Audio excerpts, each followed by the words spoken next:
전남 브리핑입니다. 지난 14일 전남 여수에서 순환사고와 사망사고가 잇따라 발생했습니다.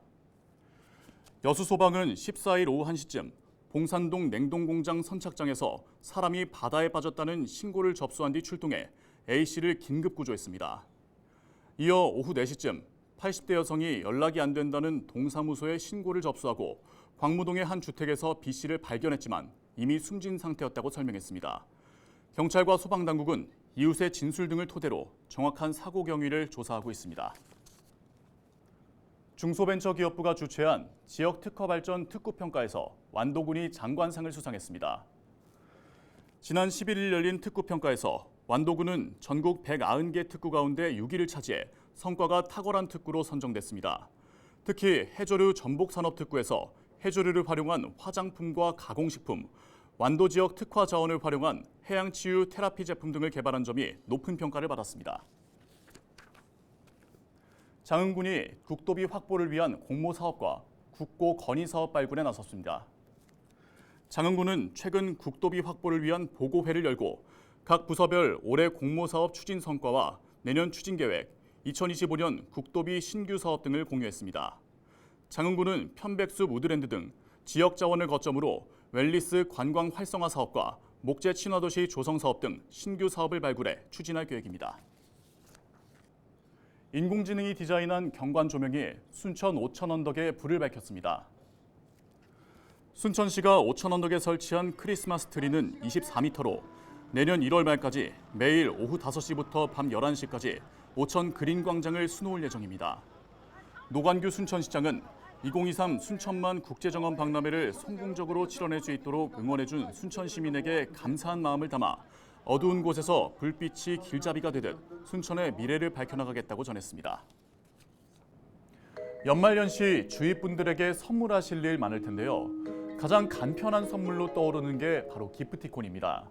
그런데 이 기프티콘에 자영업자들의 피땀 눈물이 맺혀 있다는 사실 알고 계십니까? 기프티콘을 쓸 때 플랫폼에서 떼어가는 수수료가 5에서 10%라고 합니다. 일반적인 신용카드 수수료가 1%대인 걸 감안한다면 아주 높은 수수료인데요. 또한 점주에게 돈이 들어오는 기간도 최대 2개월까지 걸릴 정도로 상당히 길다고 합니다. 점주 입장에서는 물건을 팔았는데 한참이 지나서 돈이 들어오니 그동안 현금이 비는 겁니다.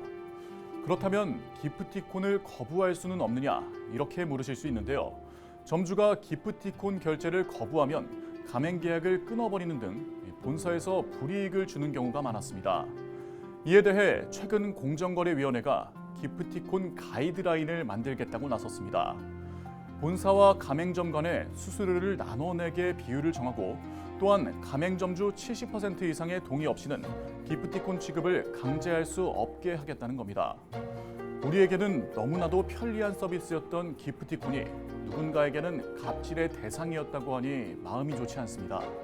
땀 흘려 일하는 가맹점에게도 기프티콘의 편리함처럼 불편함 없는 보상이 주어져야겠습니다.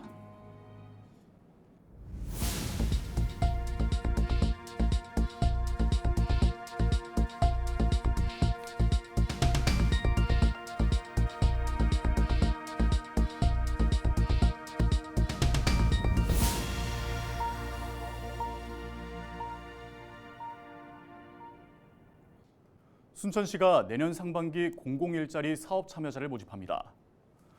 모집 기간은 오는 29일까지이며 모집 인원은 공공근로사업 150명, 지역 공동체 일자리 사업 39명으로 전체 189명입니다.